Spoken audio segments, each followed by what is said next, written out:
clear and insistent, dig Zamzam. He continued, deeper, then deeper, and a gush of pure water burst forth. Allahu Akbar, he cried. He had found Zamzam. Bismillahir Rahmanir Rahim. My beloved brothers and sisters, today we continue our journey through the blessed life of Muhammad, peace be upon him, the one whom Allah sent as a mercy to every heart, every nation, and every soul that seeks guidance. But before his message spread across the world, before revelation descended in the cave, before the Quran touched a single heart, Allah was preparing the path. In the sacred valley of Mecca, beneath mountains that stood like guardians over time, there was an ancient trust passed down from Prophet Ibrahim and his son Ismail, may peace be upon them. A well hidden beneath the sands, a grandfather chosen for a divine discovery, a vow written by destiny itself. This was not a coincidence. This was Allah shaping the story long before the world knew the name Muhammad, may peace be upon him. So come with me.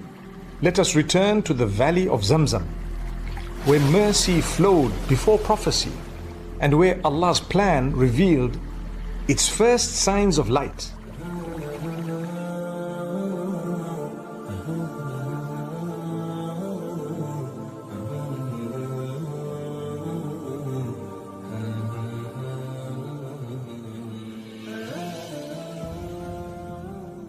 After the year of the elephant, calm returned to the valley of Mecca.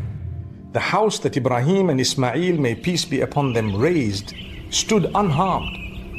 And the people of Quraysh spoke in hushed tones about the miracle that they had witnessed. Among them walked a man whose dignity matched the sacred trust he carried, Abdul Muttalib ibn Hashim, keeper of the Kaaba and soon to be rediscoverer of a mercy buried beneath its shadow. One night in the Hijr beside the Kaaba, Abdul Muttalib slept and a voice called him in a dream, dig Tayyibah. He woke up and asked, what is Tayyibah? Silence. The next night, dig Barra. What is Barra? Silence. On the third night, dig Al-Madnuna. What is Al-Madnuna? Silence again.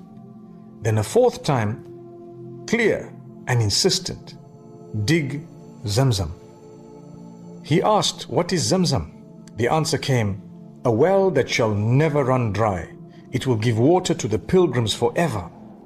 He was also directed to its signs, near the place where Quraysh slaughtered their offerings, between the two idols, at a spot where an ant hole is pecked, and soft earth lies between refuse and blood. He woke with a heart trembling between awe and resolve. Zamzam, the well of Ismail, had been hidden by Jurhum generations ago. Now Allah was guiding him to uncover it. At dawn, with only his eldest son Al-Harith beside him, Abdul Muttalib took a pick and began to dig. The men of Quraysh crowded around. What do you seek? They said, laughing. You'll find only dust. He continued, deeper, then deeper, until his tools struck stone, and a gush of pure water burst forth. Allahu Akbar, he cried, his voice echoing against the ancient walls. He had found Zamzam. The laughter turned to clamor. The clans shouted, this is our well. Share it with us. But Abdul Muttalib answered gently yet firmly, Allah has singled me out for this. He showed me its place. The dispute grew heated until they agreed to take the matter to an aged soothsayer. In the north, a caravan set out across the barren land. The empty tracts that swallow the unwary. Days passed, water skins emptied, thirst gripped their throats, and death crept close. Seeing the despair on their faces, Abdul Muttalib said, we will not surrender our souls to the sand. Each man dig his own grave, so that your companions may bury you when death arrives. But I will remain seated, calling upon my Lord. Perhaps Allah will send relief. They dug and sat, waiting for the end. Then Abdul Muttalib rose, walked to his camel and mounted. And at that moment, by the mercy of Allah, a spring bubbled beneath the hoof of his mount. Water gushed out, clear and sweet. He cried takbir, drank, made his ablution, and invited Quraysh, come, drink, and fill your water skins. By Allah, it is He who has given us to drink. Their hearts softened. By Allah, they said, the one who guided you to water here in the waste is the one who guided you to Zamzam in the sanctuary. The right is yours. We will not dispute with you again. They returned to Mecca, and the custodianship of Zamzam, the siqaya of the pilgrims, became the honor of Abdul Muttalib and his household.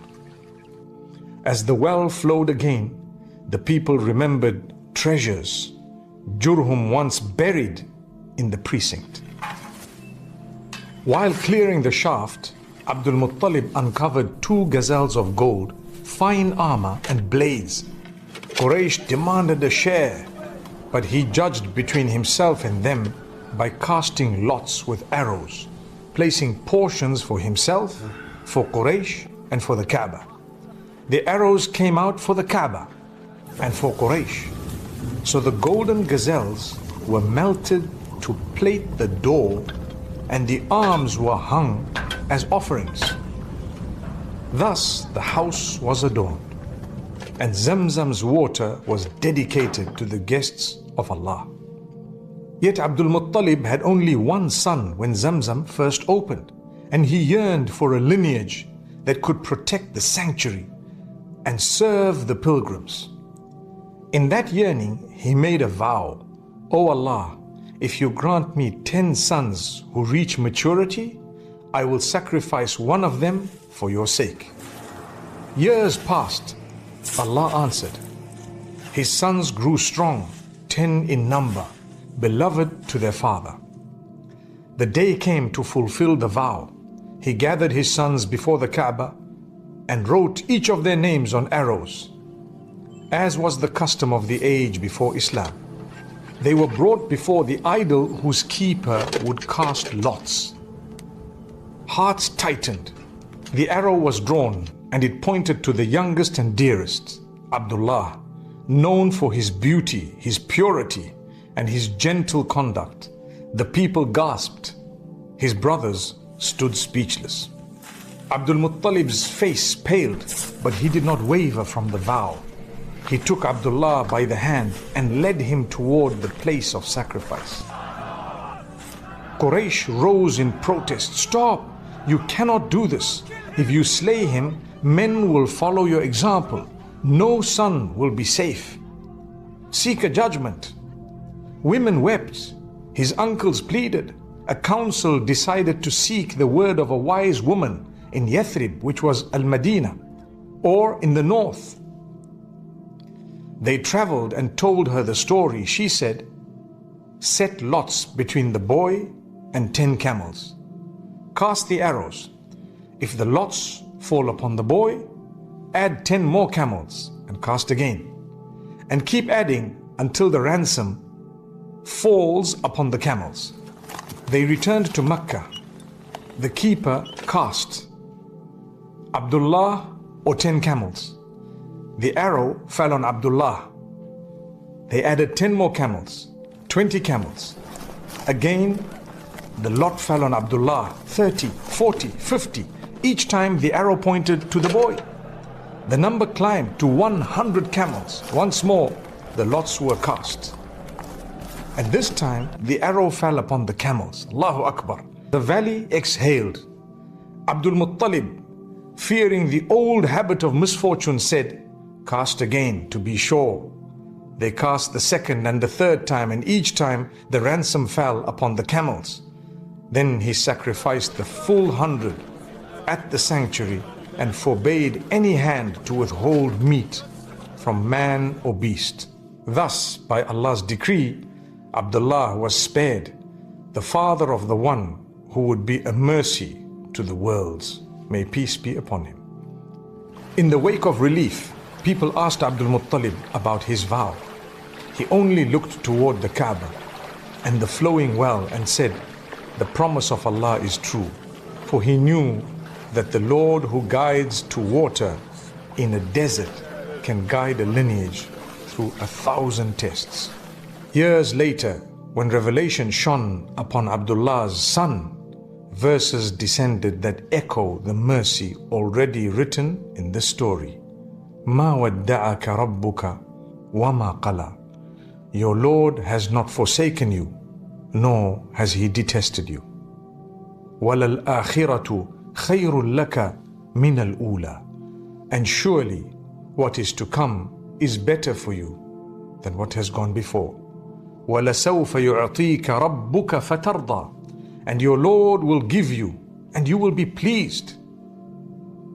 And in another reminder of relief, after the trial, أَلَمْ نَشْرَحْ لَكَ صَدْرَكَ وَوَضَعْنَا عَنْكَ وِزْرَكَ الَّذِي أَنْقَضَ ظَهْرَكَ وَرَفَعْنَا لَكَ ذِكْرَكَ. Did we not expand for you your chest and lift from you your burden, which weighed upon your back, and raise high your mention?